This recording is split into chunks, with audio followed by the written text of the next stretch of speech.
চৌত্রিশের প্রশ্নটি বলছে 0.5 মিটার দীর্ঘ নির্জীব পরিবাহীকে ধনাত্মক এক্স অক্ষ বরাবর রেখে 1 অ্যাম্পিয়ার তড়িৎ প্রবাহ চালনা করা হচ্ছে।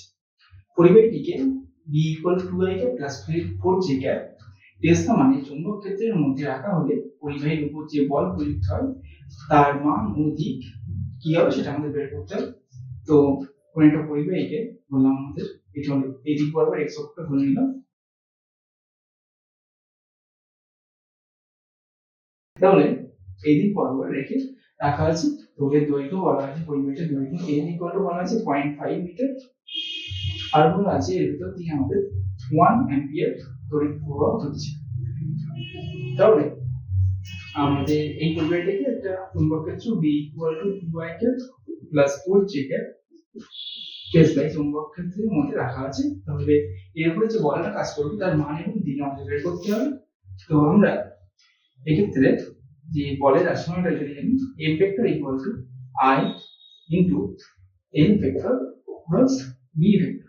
তো এক্ষেত্রে এই যে দৈর্ঘ্যটাকে সেটাকে যদি আমরা ভেক্টর আকারে লিখি তাহলে সেটা আমাদের x অক্ষ বরাবর আছে, সেই কারণে এটা আমাদের এরকম হয়ে যাবে 0.5 i cap। i capটা হলো এত মিটার। তো এখানে i capটা হলো আমাদের x অক্ষ বরাবর যে একক ভেক্টর সেটা। তো এবার এটা আমরা এখানে বসিয়ে দেব। তাহলে i এর মান বলেছে আমাদের 1 অ্যাম্পিয়ার, 1 * এই হলো আমাদের 0.5, আচ্ছা 1 এটা ক্রস করলাম না, জাস্ট ইনটু এত i cap ক্রস আমাদের এই ভেক্টর মান হচ্ছে 2i cap + 4j cap। তাহলে এরকম হয়ে যাবে। তো এই ক্রস প্রোডাক্টটা আমরা এখন করব। তো ক্রস প্রোডাক্টের ক্ষেত্রে সেম ভেক্টর মানে i cap আর i cap যদি ক্রস প্রোডাক্ট হয় সেক্ষেত্রে ক্রস প্রোডাক্টের মান 0 হয়ে যায়। তো এক্ষেত্রে ফার্স্ট টার্মটা আমাদের 0 হয়ে যাবে, তাহলে প্লাস সেকেন্ড টার্মটা আমাদের i cap cross j cap। তো i cap আর j cap এর ক্রস প্রোডাক্ট করলে আমাদের k cap হবে। এখানে ইউনিট ভেক্টর চলে আসলো k cap আর 0.5 এর সাথে 4 গুণ করলে 2। তাহলে বলের যে ভেক্টর ফর্মটা দাঁড়াচ্ছে সেটা হলো 2k cap এত নিউটন। তার মানে বলটার মান হলো আমাদের 2 নিউটন আর বল আমাদের k cap ডিরেকশন অর্থাৎ ধনাত্মক z অক্ষ বরাবর কাজ করছে। তার মানে অপশন এটা আমাদের অ্যানসার। 34 দাগের কোশ্চেনটা বলছে সুষম চৌম্বক ক্ষেত্রে একটি চুম্বককে স্থাপন করলে সেটির উপর অপশন এ বল থাকবে কিন্তু টর্ক থাকবে না, অপশন বি টর্ক থাকবে কিন্তু বল থাকবে না, অপশন সি টর্ক ও বল উভয়ই থাকবে, আর অপশন ডি বলছে টর্ক বা বল কোনোটাই থাকবে না। তো একটা আমাদের চুম্বক ক্ষেত্র আছে এই দিক বরাবর ধরলাম, এর মধ্যে আমরা একটা চুম্বককে স্থাপন করছি। তো এটা আমাদের সুষম চুম্বক ক্ষেত্রের মধ্যে একটা চুম্বককে স্থাপন করা হলো। তাহলে বি চুম্বক ক্ষেত্র ধরলাম। তাহলে এই চুম্বকের দুটো মেরুর উপরে আমাদের দুটি সমান মানের বিপরীতমুখী বল কাজ করবে। তার ফলে এর উপরে ক্রিয়াশীল নেট বল আমাদের শূন্য হয়ে যাবে, কারণ এই বলটা আমাদের যেদিকে কাজ করছে ঠিক তার সমান এবং সমান মানের কিন্তু বিপরীতমুখী বল এই মেরুতে কাজ করছে, তার ফলে নেট বল শূন্য হয়ে যাবে। আর ক্ষেত্রে আমাদের torque tau vector equal to এর রাশিমালাটা হয় আমাদের এরকম আর ভেক্টর ক্রস এফ ভেক্টরে। এখন আমরা একটু আগে দেখলাম যে এই চুম্বকটার উপরে দুটো সমান মানের বল বিপরীত মুখে কাজ করছে সমান্তরালভাবে, তো তার ফলে অবশ্যই এর উপরে একটা টর্ক কাজ করবে।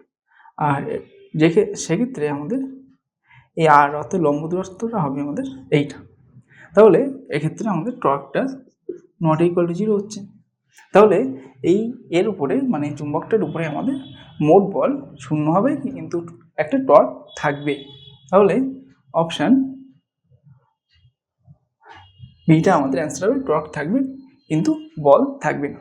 36 বলছে অসম চুম্বক ক্ষেত্রে একটি চুম্বক স্থাপন করলে সেটি অনুভব করে বল টর্ক উভয় আর বল টর্ক কোনটি না। তো এখানে আমাদের অসম চুম্বক ক্ষেত্র বলছে, তার মানে ধরলাম এই পয়েন্টে আমার চুম্বক ক্ষেত্র ডিরেকশন এইদিকে, চুম্বক এই পয়েন্টে এখানে, এই পয়েন্টে এখানে, এই পয়েন্টে এইদিকে, এবং ডিফাইন্ড পয়েন্টে আমাদের ডিফাইন্ড ডিরেকশন দিকে চুম্বক ক্ষেত্রটা কাজ করছে। তো এর মধ্যে আমাদের বলছে চুম্বক শলাকাকে রাখা হয়েছে। তো চুম্বক শলাকা দেখলাম আমাদের চুম্বক শলাকা তো এইবার বলছি যে তাহলে এই বল অনুভব করবে, টর্ক অনুভব করবে, তাহলে এর উপরে বল আর টর্ক এদের মধ্যে কোনটা কাজ করবে সেটা আমাদের বের করতে হবে। তো ধরলাম যেমন একটা পয়েন্টে আমাদের এই সাইডের দিকে একটা বল কাজ করছে এর উপরে এইভাবে, এখানে আমাদের এর উপরে একটা বল কাজ করছে। তো এই বল দুটোর মান কখনোই আমাদের সমান হবে, কারণ এই পয়েন্টে চুম্বক ক্ষেত্রের ডিরেকশন আমাদের একদিকে হবে আর এই পয়েন্টে চুম্বক ক্ষেত্রের ডিরেকশন আরেকদিকে, যার ফলে বলটা আমাদের এই ধরুন আমি এইদিকে কাজ করছি। তো বলটা যেহেতু সমান হচ্ছে না, মান দুটো সমান হচ্ছে না, আর ডিরেকশনটাও আলাদা হচ্ছে, মান যদি সমান হয় সেক্ষেত্রে ডিরেকশন আলাদা হচ্ছে, তার ফলে আমাদের এর উপরে নেট বলটা রাখতে হবে, অবধি বলটা আমাদের শূন্য হয়ে যাবে। আর তার ফলে torque equal to r plus F vector. তো এই আর প্লাস এফ যদি আমরা বের করি, দূরত্বটা তো কখনোই শূন্য হচ্ছে না, বলটার মধ্যে ভর্তি, আর এই এফ প্রত্যেকটা বিন্দুতে যে আমাদের বল কাজ করছে সেটাও শূন্য হচ্ছে না, তার ফলে এর উপরে যে টর্কটা কাজ করবে সেটাও আমাদের কখনোই শূন্য হবে না। সরি, এটা বলটা আমাদের শূন্য হচ্ছে না, সেটাই আমরা দেখলাম। তো তার মানে এর উপর টর্ক এবং বল দুটোই কাজ করবে, তাহলে অপশন সিটা আমাদের অ্যান্সার হবে। কোশ্চেন নম্বর 37 বলছে যে একটি গ্যালভানোমিটারকে অ্যামিটারে রূপান্তরিত করতে আমাদের অপশন এ একটি নিম্নমানের রোধ শ্রেণী সমবায়ে যুক্ত করতে হবে, অপশন বি একটি উচ্চমানের রোধ শ্রেণী সমবায়ে যুক্ত করতে হবে, অপশন সি একটি নিম্নমানের রোধ সমান্তরাল সমবায়ে যুক্ত করতে হবে, অপশন ডি একটি উচ্চমানের রোধ সমান্তরাল সমবায়ে যুক্ত করতে হবে। তো আমরা জানি যে একটা আদর্শ অ্যামিটারে রোধ শূন্য হয়, তো এখানে আমাদের একটা গ্যালভানোমিটার আছে, এটাকে আমাদের একটা অ্যামিটারে রূপান্তরিত করতে হবে। তো তাহলে এক্ষেত্রেও আমাদের এই শর্তটা যাতে মেনে চলে, একটা আদর্শ অ্যামিটারের রোধ শূন্য হয় সেটা আমাদের দেখতে হবে। তো ধরলাম এই গ্যালভানোমিটারের মধ্যে দিয়ে আমাদের আই পরিমাণ কারেন্ট যাচ্ছে। এইবার এই গ্যালভানোমিটারে যতটা মধ্যে দিয়ে যতটা কারেন্ট যেতে পারে ঠিক ততটা কারেন্ট গেলে গ্যালভানোমিটার ঠিক থাকবে, তার থেকে বেশি যদি কারেন্ট যায় তাহলে গ্যালভানোমিটার নষ্ট হয়ে যাবে। তো এই আই কারেন্টের মানটা আমরা ধরে নিলাম এই যে এর মধ্যে দিয়ে যে সর্বোচ্চ পরিমাণে কারেন্ট যেতে পারে তার থেকে বেশি, তাহলে বাকি কারেন্টটা আমাদের অন্য কোনো রকম ভাবে পাঠাতে হবে, গ্যালভানোমিটারের মধ্যে দিয়ে পাঠালে হবে না।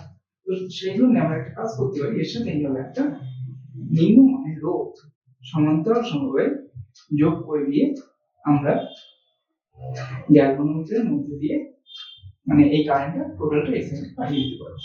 তাহলে কিছুটা গ্যালভানোমিটারের মধ্যে দিয়ে ম্যাক্সিমাম যত কারেন্ট যেতে পারে সেটা এর মধ্যে দিয়ে যাবে, আর বাকি যে পড়ে থাকবে সেটাই নিম্নমানের রোধের মধ্যে দিয়ে চলে যাবে। তো এখন এই গ্যালভানোমিটারের রোধ আমরা যদি আর জি ধরে নিই, তাহলে এই আর জি এবং আর এক্স আমাদের সমান্তরাল সমবায় আছে। তো আমরা এটা জানি যে এই সমান্তরাল সমবায়ের তুল্য রোধ এরকম হবে। তো এই আর এর মানটা সবসময় এই সমবায়ের যে রোধটার মান সর্বনিম্ন নয় তার থেকেও কম হয়। তো এই ক্ষেত্রে আমাদের এই আর এস এর মানটা সর্বনিম্ন, তাহলে এই আর এর মানটা আর এস এর মানের থেকে সর্বনিম্ন। তো এখানে এই গ্যালভানোমিটার আর এই যে শান্ট আছে, এই আর এস নিউমনের যে রোধ তার সাথে একটা শান্ট বলা হয়। এই শান্টের যে সিস্টেমটা তৈরি হচ্ছে এগুলো নিয়ে, এই সিস্টেমের যে তুল্য রোধটা হচ্ছে সেটা আমরা দেখতে পাচ্ছি সেটা খুবই কম হচ্ছে, মানে শান্টের রোধের থেকেও কম হচ্ছে। তার মানে আমাদের যে আদর্শ অ্যামিটারের যে শব্দটা যে ওর রোধটা শূন্য হতে হবে সেটা প্রায় মেনে চলছে, এটা আমরা ধরে নিতে পারি। তাহলে আমাদের এক্ষেত্রে আমরা দেখতে পাচ্ছি যে এক্ষেত্রে যে রোধটা লাগাতে হবে সেটা আমাদের নিম্নমানের হবে এবং সেটাকে আমরা সমান্তরাল সমবায়ে লাগাবো। তাহলে অপশন সিটা আমাদের অ্যান্সার হবে, যে নিম্নমানের রোধ সমান্তরাল সমবায়ে যুক্ত করতে হবে। প্রশ্ন নাম্বার 8 বলছে যে একটি চলকুণ্ডলী গ্যালভানোমিটারের রোধ 20 ওহম এবং 0.01 অ্যাম্পিয়ার তড়িৎ প্রবাহ মাত্রার জন্য একটি পূর্ণ বেগকে দেখায়। 100 ভোল্ট বিভব প্রভেদ মাপতে সক্ষম এমন একটি ভোল্টমিটারে এটিকে পরিণত করা যাবে যে রোধ ব্যবহার করে তার মান হল। তো এখানে আমাদের একটি গ্যালভানোমিটার আছে যার রোধ বলা আছে R0 নিলাম, এটা বলা আছে 20 ওহম, আর এর মধ্যে দিয়ে আমাদের যে ম্যাক্সিমাম কারেন্ট যেতে পারে